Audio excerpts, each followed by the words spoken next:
team, Jordan Pago, jordanpagofitness.com. And with me, as always, the one and only Mitch Calvert, calvertfitness.com. Mitch, how you doing? I'm good. Yeah, I googled Mitch Calvert to see that I'm the only one. I'm unfortunately not. I'm one of a few, but I am owning the first page of Google for my name, so that's got to be a good thing, right? That Absolutely. that's where you want to be. Nobody goes to the second page. That's Nobody. absolutely true. I was gonna I don't think pay I've for ever done it ads in if I my life. wasn't. So what are we talking about today? I know we had some preliminary Yeah, conversations, but we are going to be talking about muscle building and hypertrophy, and giving our listeners here a few tips about how to build muscle. Because after all, that's every bro's goal, right? absolutely, there's no reason to go into the gym if you're not gonna look good, right? Right. Yeah. Exactly. What's the point Exactly. of building strength and sports athleticism? All secondary to building muscle. Absolutely. Right. Exactly. Exactly. So, I think we should start out talking about just basically what exactly goes into building muscle and what you need, and at the core it comes down to volume, right? Weight Hmm. times set times reps. Right. Um, and making sure that you're getting, one, you're getting enough volume in each week, but also two, that you're eating enough food. And you hear a lot of people say, "Oh, I eat all this food and I'm not gaining any weight." Well, Mm. if you were eating enough food, you would be gaining weight, right? Very true. Very true. Yes. And we're not going to go too far into the nutrition today, of course, because we're kind of focused in on the Right. strategies in the gym. But absolutely, if you don't have that in place, you could spin your wheels and train as hard as possible in the gym. But if you're not recovering from it or not eating enough, you're not going to get the gains you want. So, yeah, absolutely. Volume. I think the measurement is really as much volume as you can do for your own unique recovery, right? And unfortunately, Yes, that exactly. sort of varies from one person to the next, based on genetics, your stress levels, your lifestyle. So it's hard to Mhm. say do X number of sets per week and you're at your magic number. You sort of have to get a feel for it yourself. But as Right, exactly. yeah, and your coach would help you guide you through that as well. So I don't know if you had Mhm. I one believe strategy. Yeah, go ahead. I believe the technical term for that is maximum recoverable volume, MRV, and like you said, it's going to vary from person to person just based on your Hmm. training history and stuff. So Hmm. yeah, definitely. Is that Mike Um, Israetel one that thing, came up with that? yes, I That believe it was was. him. Yes. Yeah. Okay. Yeah, he's kind of the gospel in volume. So he swears a lot though, Yeah, but we he's like a it. pretty big dude, but I think he knows what he's talking about in a Yeah, little fair bit. enough. Yeah. So after volume, sets, reps, weight, one thing that definitely I think gets overlooked by a lot of people, especially beginners in the gym who might not necessarily know what they're doing, is tension, right?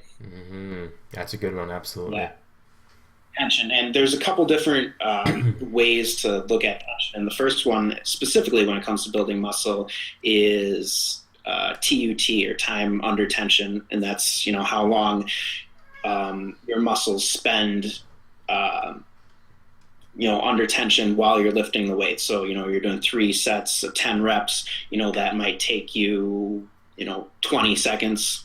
That would be your time under tension. And one way to increase time under tension is to add tempos to each rep. So say classic would be 4-0-2-0, where you're lifting the weight for a period of 4 seconds, or a count of four. You Hmm. don't pause at the top at all, and then you lower the weight for a count of two, and then don't pause before you start your next rep. So you do that for that's 6 additional seconds each rep. You do that for 10 reps. That's an additional 60 seconds of time under tension. Obviously, you're going to have to lower the weight maybe a little bit, but that added time under tension is going to help increase muscle damage and therefore muscle Hmm. growth. Yeah, absolutely. One area to focus on if you want to increase time under tension is that eccentric phase, right? The lowering of the weight. I find, Yep. especially if you're looking to build muscle, I find a lot of guys are kind of rushing through it, and it's partly because they're using too heavy a weight, right? That's the first issue in a lot of Right. cases, is their ego gets in the way and they're lifting too much. And instead, they should be really focusing on the lowering of the weight and exploding up, whether that's a 3 count, a 4 count. I mean, that varies, but that is Right. really the phase of the movement you should really be focusing on if you're building muscle first and foremost, right? Mhm. Absolutely. So, Definitely. And then the other area of tension that really gets overlooked, and I just wrote an article about this for Roman Fitness Systems, and I can put the link in the show notes. Um, is tension does isn't just important during the lift; it's important before the lift too. Not only to help you lift maximum amount of weight, but protect yourself from injury as well. Creating tension, whether that be, and this is kind of, it's hard to completely explain without, pictures, demonstrations and stuff like that. But, creating tension prior to lift would be things like packing the lats, bracing the abs, retracting the shoulder blades, keeping your hips down and back during a deadlift. All these things help create tension. So you're in the best position. You're going to use the best form possible. You're going to be able to lift the most amount of weight and protect yourself from injury, protect your joints from injury, and ultimately help you gain as much strength and muscle as possible.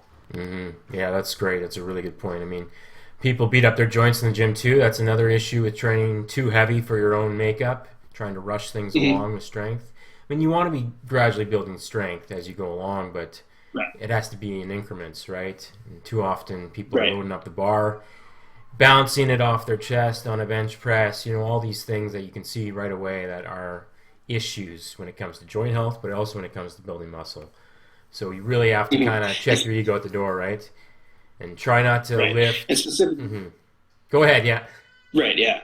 Yeah, specifically with joint health, the one thing that I tell people is to, instead of locking out, or specifically like you mentioned on a bench press, instead of locking out at the top, bouncing off your chest at the bottom, try and maintain constant tension where you're really only utilizing 95% of range of motion, but you're never locking out, and that's really going to help save your joints, your shoulders, your elbows, all that stuff. So yeah, definitely making sure that you're maintaining good form and not, like you said, rushing through it, bouncing the bar, either off the ground or off your chest or whatever exercise you're doing, really maintaining that tension throughout the lift and not, locking out forcefully, especially.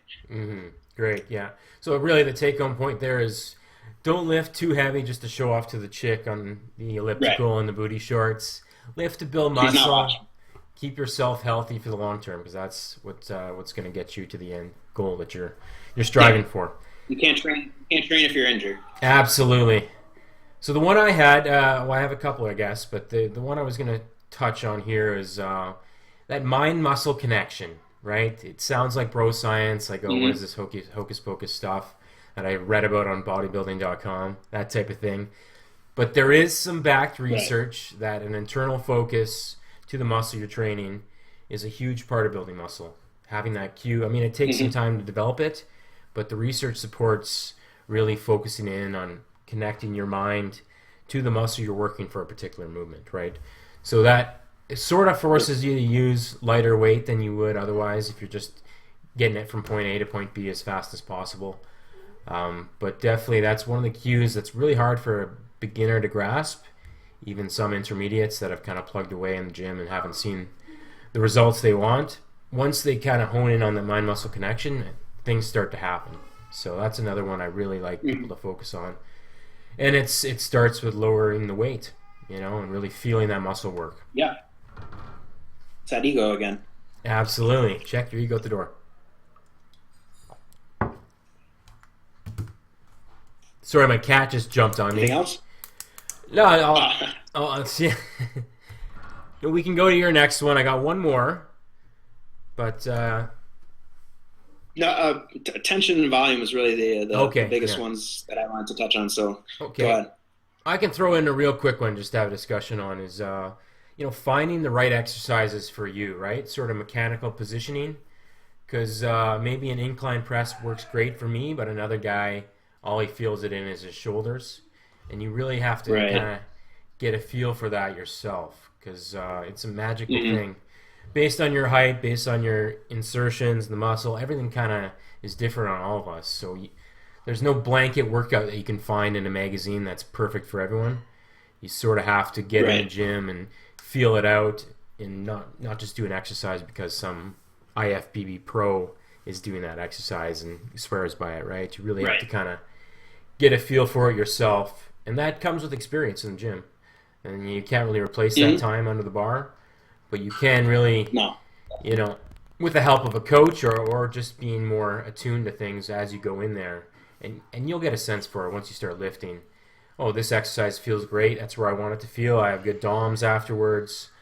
Or this one Mm-hmm. is crap. My elbows hurt on it, right? So it's sort of an individualized thing, but definitely a smart cue to really hone in on the exercises that work for you, right? For sure. For sure. And one I just thought of here while we were talking is, it's important for no matter what your goal is, but muscle building and hypertrophy especially is to track your progress. Mm-hmm. Um, if you're doing 4 or 5 workouts a week, it's going to be pretty hard to remember what kind of weight you did a week ago. And the Mm-hmm. key for gaining muscle is increasing that volume, and you want to make sure you're either adding weight to the bar each week, adding sets, or adding reps. And the best way to do that is Mm-hmm. to track what you did, how much weight you used, your sets and reps, and Mm-hmm. just to progress from there. So progressive overload, Yeah, it's the name of the game. absolutely. A progressive overload. That's a good point. Yeah, we hadn't touched upon that yet. So that's huge too. You don't want to get too comfortable in the gym. I mean, you don't want to push yourself to unsafe limits where you're getting injured or overtraining. But there is that happy Mhm. medium where you have to get uncomfortable sometimes to really blast through a plateau because your body doesn't want to put on muscle necessarily, and genetics get Right. in the way and it wants to stay where it is. So you have to get Hmm. uncomfortable and push beyond your limits sometimes in a progressive way. So that's a good last point for sure. Definitely. Well, unless you got anything else, I think we covered pretty much all the stuff that we needed to cover today on muscle building and hypertrophy. I'm sure we'll Hmm. talk more about it in the future. Anything else before we sign off here, Mitch? I guess I just mentioned our group coaching opportunity that's coming down the pipe. We'll probably have a link in the notes for a pre-list to get on there. You probably get a little free nutrition guide or something for opting in, and then you'll be one of the first to know when this opportunity becomes available. It's basically a Facebook mastermind group for a select group of guys, girls like our former selves, right, looking for fat to lose primarily. Mm-hmm. So you'll wanna keep an eye out for that because it gives you full access to a group with Q&As with us, webinars, weekly and monthly challenges, a lot of extra goodies there. So that's coming hopefully sooner than later.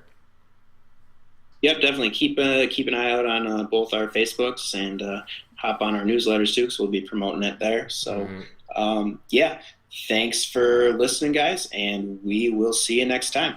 Later. See you guys.